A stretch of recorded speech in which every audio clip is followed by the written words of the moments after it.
YS Sharmila ఎందుకు ఆ నిర్ణయం తీసుకుందనేది అది ఆవిడ వ్యక్తిగతం. అయితే ఆ వ్యక్తిగతంగా ఆవిడ తీసుకున్న నిర్ణయానికి ఎందుకు వైఎస్ఆర్సీపీ శ్రేణులు కానీ లేకపోతే వైఎస్ఆర్ అభిమానులు కానీ ఆమోదించలేకపోతున్నారు? 2 సంవత్సరాల పాటు వైఎస్ షర్మిల వైఎస్ఆర్సీపీ అని చెప్పి తెలంగాణలో పార్టీ పెట్టుకున్న కనీసం ఒక్క వైఎస్ఆర్ చెందినటువంటి అత్యంత ఆప్తులైన నాయకులు ఎవరూ కూడా షర్మిల వెంట నడవడానికి ఇష్టపడలేదు. కారణం ఏంటి అని మనం క్షుణ్ణంగా గమనిస్తే, మీకు షర్మిల పార్టీ పెడుతుంది తెలంగాణలో అని చెప్పి మొట్టమొదట లీక్ ఇచ్చింది ఆంధ్రజ్యోతి రాధాకృష్ణకి షర్మిల పార్టీ పెడుతుందన్న విషయం ఎలా తెలిసింది?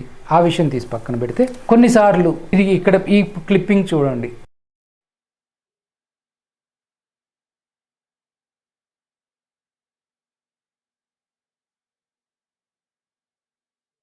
మే 21వ తారీఖు 2023 సంవత్సరం, అంటే కరెక్ట్గా 9-10 నెలల క్రితం కర్ణాటక ఎలక్షన్స్ అయిన కేవలం 10 రోజులకే షర్మిల తెలంగాణ పార్టీని కాంగ్రెస్ పార్టీలో విలీనం చేస్తుంది, ఆంధ్రప్రదేశ్కి షర్మిల రాబోతుంది అని చెప్పి ఏం చెప్పాడు. ఎలా తెలుస్తుంది రాధాకృష్ణకి ఈ విషయం? కానీ అప్పటికి తెలంగాణలో షర్మిల పార్టీ ఉంది. మే 24వ తారీఖు నాడు షర్మిల వైఎస్ఆర్టీపీ తెలంగాణ పార్టీ తరఫున టీఆర్ఎస్ని విమర్శిస్తూ చేసిన వీడియో ఇదిగోండి, చూడండి. ఒక ప్రాంతాన్ని వదిలేసి సొంత వాళ్ళను కూడా కాదనుకొని ఒక మహిళ పెళ్లి చేసుకున్నందుకు బిడ్డని కని తనని తానే అంకితం చేస్తుంది మహిళ. అది మన భారతదేశ సంస్కృతి గొప్పతనం. ఇంత గొప్ప సంస్కృతిని అర్థం చేసుకోవాలి అంటే సంస్కారం ఉండాలి. త్యాగం చేసిన మహిళను గౌరవించాలంటే సంస్కారం ఉండాలి. అంతటి సంస్కారం రేవంత్ రెడ్డి గారు లేదు అని నేను చెప్పటం లేదు, ఆయనంతటా ఆయనే నిరూపించుకోవడం జరిగింది. ఏమన్నాడు రేవంత్ రెడ్డి గారు? నాకు చీరా సారా పెడతాడట, నేను చీరా సారా తీసుకోవాలట, కానీ ఇక్కడ రాజకీయాలు మాత్రం చేయొద్దారు. మరి ఆ లెక్కన రేవంత్ రెడ్డి గారు సోనియా గాంధీ గారికి కూడా చీరా సారా పెడుతున్నాము, మీరు ఇక్కడ రాజకీయాలు చేయకండి అని చెప్పే దమ్ము ఉండాలి కదా. ఉందా రేవంత్ రెడ్డి గారు దమ్ము? మాటికి రేవంత్ రెడ్డి గారు ఈ రోజు ఇన్సెక్యూర్ గా ఫీల్ అవుతుంది. తనకు ఇన్సెక్యూరిటీ ఉంది అని చెప్పకనే చెప్తున్నాడు రేవంత్ రెడ్డి గారు. కేవలం నా వల్ల తన ఉనికి ఎక్కడ పోతుందో అని తన ఉనికిని కాపాడుకోవడం కోసం మాత్రమే మాట్లాడుతున్న మాట. ఈరోజు వాస్తవానికి తెలంగాణ అన్న పదం ఉన్న ఏకైక పార్టీ వైఎస్ఆర్ తెలంగాణ పార్టీ. ఈరోజు తెలంగాణ ప్రజల కోసం నిలబడి తెలంగాణ ప్రజలకి అంకితమై తెలంగాణ ప్రజల కోసం మాత్రమే పనిచేస్తాము అని కంకణం కట్టుకొని ప్రతి సమస్య గురించి పోరాటం చేస్తున్న ఏకైక పార్టీ వైఎస్ఆర్ తెలంగాణ పార్టీ. ఈ రోజు జై తెలంగాణ అన్న దమ్ము ఉన్న ఏకైక పార్టీ అధ్యక్షురాలు వైఎస్ఆర్ తెలంగాణ. జై తెలంగాణ ఏ వేదిక మీద అనే దమ్ము అటు కేసీఆర్ గాని, అటు సోనియా గాంధీ గారికి గాని, అటు మోడీ గారికి గాని ఈ రోజు లేదు. ఎందుకంటే వీళ్ళంతా జాతీయ పార్టీలు కాదు. ఈ రోజు తెలంగాణ ప్రజల కోసం నిలబడిన ఏకైక పార్టీ వైఎస్ఆర్ తెలంగాణ పార్టీ. నా గురించి మాట్లాడక ముందు సోనియా గాంధీ గారి గురించి ఎక్కడి నుంచి వచ్చారో, కేటీఆర్ గారి భార్య ఎక్కడి నుంచి వచ్చారో ముందు అడగాలి. రేవంత్ రెడ్డి గారి అల్లుడు గారు కూడా ఆంధ్రాయేట, మరి రేవంత్ రెడ్డి గారు ముందు అక్కడ వేసుకోవాలి. మీకు ఇప్పుడు క్లారిటీ వచ్చింది. ఇంకా కొన్ని విషయాలు మనం గతంలోకి వెళ్తే, ఇక్కడ మీరు ముఖ్యంగా గమనించాల్సింది ఒక్క విషయం. 2 సంవత్సరాల క్రితం రఘురామ కృష్ణరాజు ఏం మాట్లాడుతున్నాడో చూడండి. మరి మీ అంచనా ప్రకారం ఏమన్నా ఎప్పుడన్నా సడన్ గా స్టీరింగ్ ఆంధ్రప్రదేశ్ వైపు తిప్పే అవకాశం ఉందంటారా? ఆ రోజు పెద్ద దూరం లేదేమో అనుకుంటున్నాను. ఎందుకంటే ఇక్కడ మీద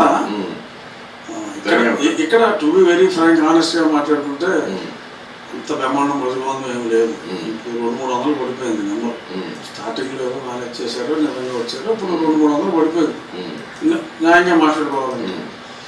బట్ అక్కడ ఎందుకంటే నినాదాలు ఇయ్యే సేమ్ నినాదాలు ఫోటో మార్చుకుంటారు. ఇదే నినాదంతో అక్కడ వస్తే డెఫినెట్గా హెవీ క్రౌడ్స్ వస్తాయి చాలా. కానీ మీరు ప్రేమించే పార్టీకి మీ గౌరవ అధ్యక్షుడికి నష్టం కదా. మీరేమన్నా స్టీరింగ్ అటు తిప్పొచ్చా అని అంటే అది ఈ పార్టీ స్టీరింగ్, అదే ఈ పార్టీ స్టీరింగ్ అని ఈ పార్టీలోకి వచ్చి కాదు. అదే ఈ పార్టీ ఆ పార్టీలోకి రానివాడు అసలు. ఈ పార్టీ స్టీరింగ్ ని ఏంటంటే పేరు కూడా YSR TP Telangana party party ఉంది, తెలంగాణ తెలుగు. సో డెఫినెట్ గా ఇక్కడ అయితే పెద్ద ఏమి ఉండదు కానీ అక్కడ అవకాశం ఉంది. నాకు డెఫినెట్గా అవకాశం అంటే అట్లీస్ట్ మీరు పాదయాత్రకు జనం వస్తారు. అదే మీరు అస్సలు ఏమాత్రం ఇష్టపడని ముఖ్యమంత్రికి మాత్రం నష్టం చేయగలరు మీ అంచనా, అంతే కదా? అంతే. ముఖ్యమంత్రి అంటే మా పార్టీ డ్యామేజ్ అవుతుందని బాధ. ఇక్కడ రఘురామకృష్ణరాజు క్లియర్గా షర్మిల తెలంగాణ కాదు ఆంధ్రాలోకే వెళ్తుంది, ఆ రోజు జగన్కి ఎదురు తిరగబోతుంది అని చెప్పి మాట్లాడుతూ ఉన్నాడు. అంటే 2 సంవత్సరాల క్రితమే షర్మిల తెలంగాణ కాదు ఆంధ్రప్రదేశ్ అని వీళ్ళ క్లారిటీ ఉంది. ఓకే, నిన్న షర్మిల వాళ్ళ అబ్బాయి పెళ్లి ఎంగేజ్మెంట్ అయింది. ఇక్కడ మరొక కోణం గమనిస్తే మీరు క్షుణ్ణంగా ఆలోచించండి. అన్ని పార్టీలకు అతీతంగా చంద్రబాబును పిలిచాను, మా మధ్య ఉన్నది వ్యక్తిగత సంబంధం, మా నాన్నగారి క్లోజ్ ఫ్రెండ్ అని చెప్పినటువంటి షర్మిల మరి రాజశేఖర్ రెడ్డి గారికి అత్యంత సన్నిహితులైనటువంటి ఉండవల్లి అరుణ్ కుమార్ని ఎందుకు ఇంటికి వెళ్ళి పిలవలేదు? నంబర్ 1. సాయి ప్రతాప్ అని మాజీ కాంగ్రెస్ నాయకుడు ఉన్నారు, ఆయన ఎందుకు పిలవలేదు? నంబర్ 2. అలాగే పార్టీలకు అతీతంగా జనసేన లాంటి ఒక సిల్లీ పార్టీని కనీసం ఒక ఎమ్మెల్యేగా కూడా వెలగలేనటువంటి పవన్ కళ్యాణ్ ఇంటికి పిలిచినటువంటి షర్మిల భారతీయ జనతా పార్టీ అని కేంద్రంలో అధికారంలో ఉన్నటువంటి పార్టీకి ఆంధ్రప్రదేశ్ తెలంగాణ అధ్యక్షులను ఎందుకు పిలవలేదు? పోనీ టిఆర్ఎస్ కి చెందినటువంటి నాయకులను ఎందుకు పిలవలేదు? సో ఇక్కడ క్లియర్ గా ఆవిడ తెలుగుదేశం అనుకో ట్రాప్ లో పడి ఉంది. దీని వెనక కేవీపీ రామచంద్రరావు లాంటి వాళ్ళు చంద్రబాబుతో కలిసి కుమ్మక్కయ్యి జగన్ మీద ఏదో పగ సాధించాలి అని చెప్పి చేస్తున్న దుష్ట పన్నాగం. ఇంకా వివరాల్లోకి వెళ్తే షర్మిలమ్మ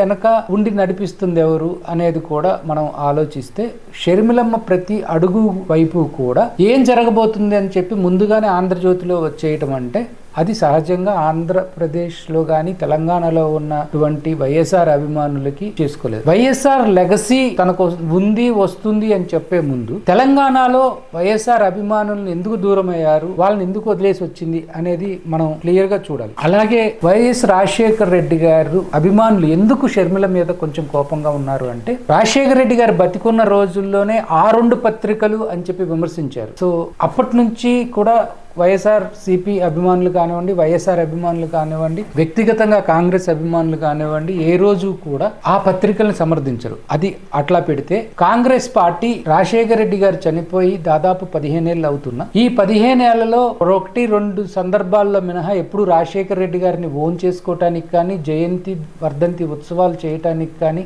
ముందుకు రాని పక్షంలో ఎవరికి లెగసీ వస్తుంది అనేది ఒక క్వశ్చన్ మార్క్ అయితే, రెండవది ముఖ్యంగా ఇక్కడ గమనించాల్సిన రెండో పాయింట్ ఏమిటి అంటే నిన్నగాక మొన్న షర్మిల ఎప్పుడైతే కాంగ్రెస్ పార్టీలో చేరిందో ఆ రోజున రేవంత్ రెడ్డి మళ్ళీ అదే కామెంట్ రాజశేఖర రెడ్డి గారిని చేయటం అనేది ఒక దుర్మార్గమైన చర్య. సో ఇవన్నీ కూడా గమనించి పార్టీలో ఆయన్ని దూరంగా పెట్టారు అనేది స్పష్టం. ఇలాంటి సందర్భంలో షర్మిల గారు తీసుకున్న వ్యక్తిగత నిర్ణయం ఆవిడ ఎంత మేర సక్సెస్ అవుతారనేది కాలమే నిర్ణయించబోతుంది.